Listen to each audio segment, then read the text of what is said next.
Imagina un país donde el gobierno puede pagarle a una mujer una cirugía de aumento de pecho, pero tu salario no alcanza ni para una taza de café. Un país que está sentado sobre las mayores reservas de petróleo del mundo, pero donde una botella de agua es un auténtico lujo.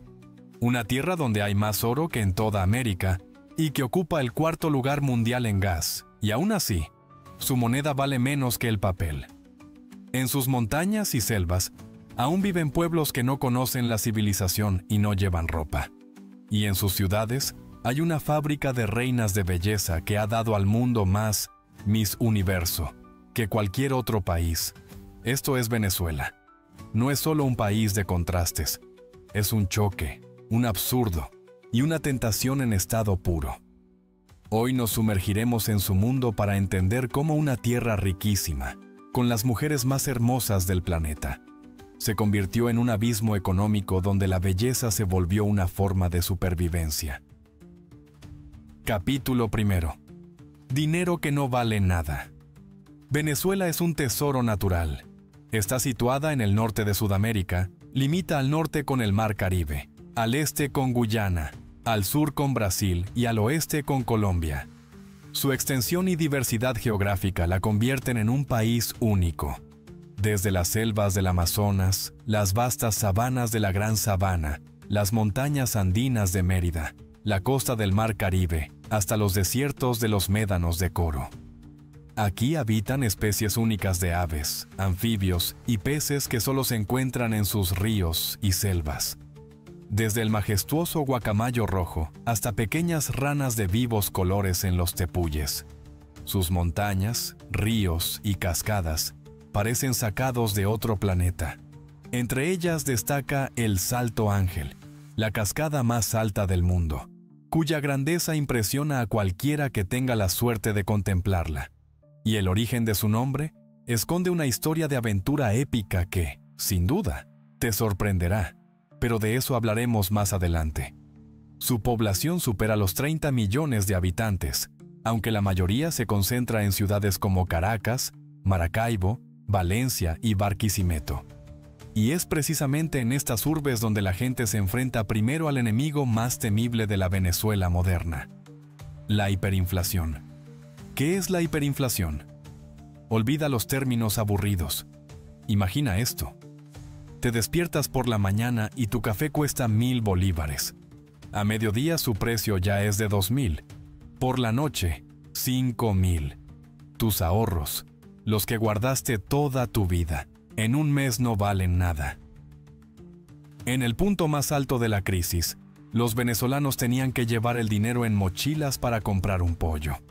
Los vendedores dejaron de contarlo, lo pesaban. Los billetes se convirtieron en basura.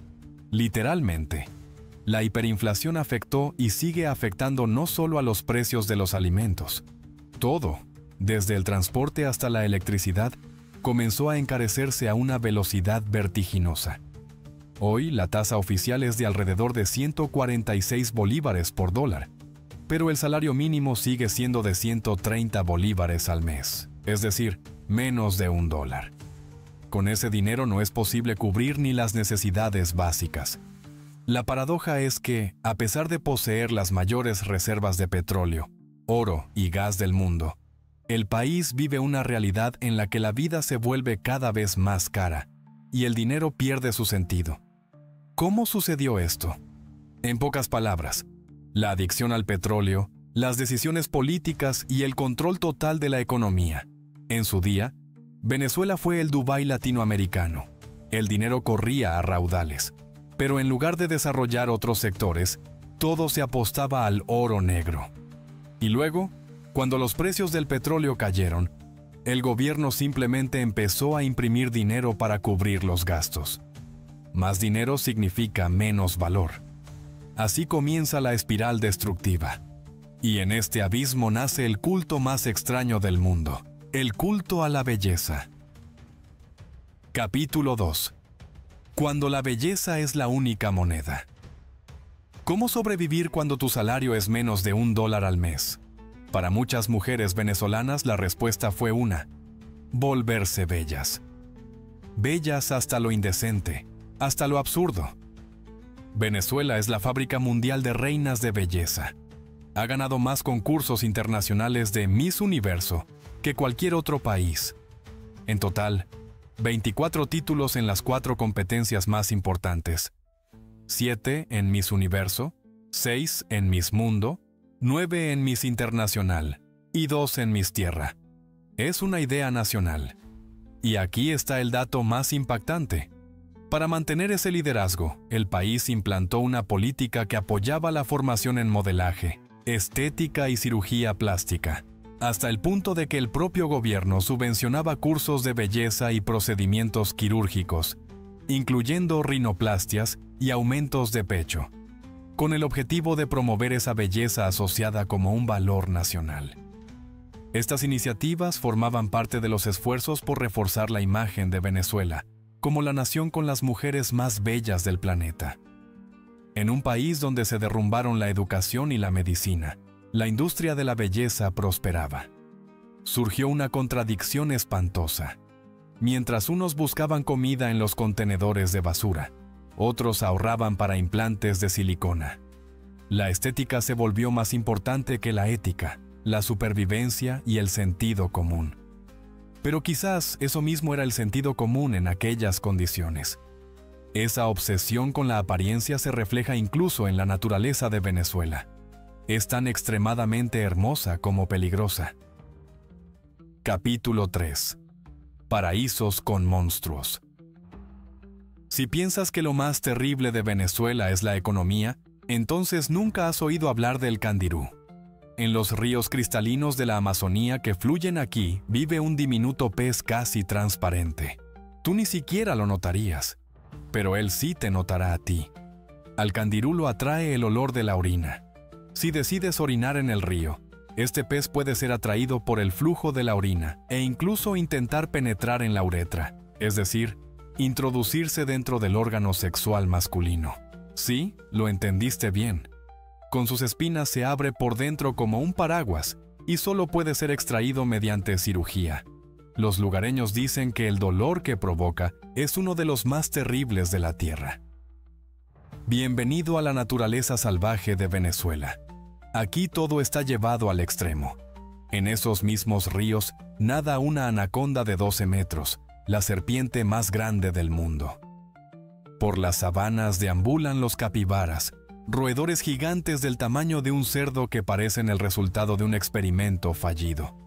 Y por encima de todo, se alzan los tepuyes, montañas mesa de cimas planas que durante millones de años estuvieron aisladas del resto del mundo. Son verdaderos mundos perdidos. Capítulo 4. Gente que no comía gente. Antes de la llegada de Colón, estas tierras estaban habitadas por decenas de pueblos, caribes, yanomamis, pemones. Y fue precisamente aquí donde nació una palabra que aún hoy provoca terror: caníbal. Cuando los primeros europeos llegaron, quedaron impactados por los rituales de la tribu de los caribes. En sus crónicas describían cómo los guerreros supuestamente devoraban a sus enemigos. Esta historia se difundió por todo el mundo. Pero los historiadores modernos creen que fue una exageración o una interpretación errónea. Lo más probable es que se tratara de rituales simbólicos de intimidación, y no de un verdadero acto de antropofagia. Sin embargo, la marca quedó. Hoy los descendientes de esos pueblos, como los yanomamis, siguen viviendo en la selva del mismo modo que hace cientos de años. Viven en plena armonía con la naturaleza, no usan ropa y practican la poligamia. Son fragmentos de un mundo antiguo que han sobrevivido milagrosamente al siglo XXI. Fueron precisamente sus antepasados quienes vieron las naves de otro explorador, Américo Vespuccio. Navegaba por el lago de Maracaibo y observó las casas de los indígenas construidas sobre pilotes directamente en el agua. Aquella imagen le recordó a su Italia natal. Pequeña Venecia, pensó, o en español, Venezuela. Así, un país bautizado en honor a la ciudad más romántica de Europa, se convirtió en el hogar de uno de los fenómenos naturales más extraños del planeta. Capítulo 5. La cascada del Ángel Aventurero. la cascada más alta del mundo, casi 1 kilómetro de caída ininterrumpida de agua. El Salto Ángel. El nombre suena divino, ¿verdad? Parece que fue bautizado en honor a ángeles descendiendo del cielo. Pero la verdad es mucho más prosaica e interesante. En la década de los años 30, un piloto estadounidense llamado Jimmy Angel sobrevolaba estas selvas. No era científico ni explorador, era un aventurero en busca de oro. Según la leyenda, un viejo buscador le habló de un río de oro, que corría desde la cima de uno de los inaccesibles tepuyes. Obsesionado con esta idea, Jimmy encontró el río, pero en lugar de oro, vio otra cosa. Desde la meseta del aullante Tepuy se precipitaba un gigantesco torrente de agua. Fascinado, decidió aterrizar su avión justo en la cima de la montaña. Fue un error terrible. El tren de aterrizaje del avión quedó atrapado en el suelo pantanoso. Jimmy, su esposa y 2 acompañantes quedaron atrapados a una altura de 2.500 metros, en un mundo perdido, sin comida ni comunicación. Les tomó 11 días descender a pie por los acantilados. No encontraron oro. Estuvieron a punto de morir. Pero cuando Jimmy relató su aventura y la cascada que había visto, el mundo entero quedó asombrado. Así fue como la cascada más alta del planeta recibió el nombre no de un santo, sino de un terco piloto que se estrelló en su búsqueda de riquezas. Su avión, por cierto, permaneció en la cima del Tepuy durante 33 años. Y dime, ¿tú conocías esta historia? ¿O también pensabas que el nombre tenía que ver con los ángeles? Escríbelo en los comentarios, eso ayuda mucho a nuestro canal. Montañas como esta inspiraron a Arthur Conan Doyle para escribir El Mundo Perdido. Y no es solo una metáfora. Aquí, en lo profundo de la selva, aún viven pueblos que casi no han tenido contacto con la civilización. Esos mismos de los que hablábamos antes. Capítulo 6. El relámpago eterno y la torre fantasma. Sobre el lago de Maracaibo, casi todas las noches tiene lugar un espectáculo de luces. Hasta 280 relámpagos por hora. Durante 10 horas seguidas, 300 noches al año. Son los relámpagos del Catatumbo, un fenómeno que no existe en ningún otro lugar del mundo. Los rayos caen casi en silencio, iluminando el horizonte a cientos de kilómetros. La NASA llamó a este sitio la capital mundial de los relámpagos. Los científicos aún discuten sus causas: metano del lago, la topografía única de las montañas. Pero para los locales es simplemente un faro eterno. Un símbolo irónico para un país que a menudo queda sumido en la oscuridad por los apagones eléctricos. Pero el símbolo más poderoso de la Venezuela moderna no es un relámpago, es un rascacielos. En el centro de Caracas se alza la Torre de David, un gigante de 45 pisos, el tercero más alto del país. Debía convertirse en símbolo de prosperidad financiera, la Wall Street caraqueña. Pero en los años 90, estalló la crisis y la construcción se detuvo. La torre quedó como un esqueleto de hormigón vacío. Y entonces llegaron las personas. Miles de familias sin hogar ocuparon el rascacielos. Conectaron la luz y el agua, organizaron tiendas, peluquerías e incluso un gimnasio. La Torre de David se transformó en el mayor asentamiento vertical del mundo. Una ciudad dentro de la ciudad. Un monumento a los sueños incumplidos y a la increíble capacidad humana de sobrevivir. Conclusión.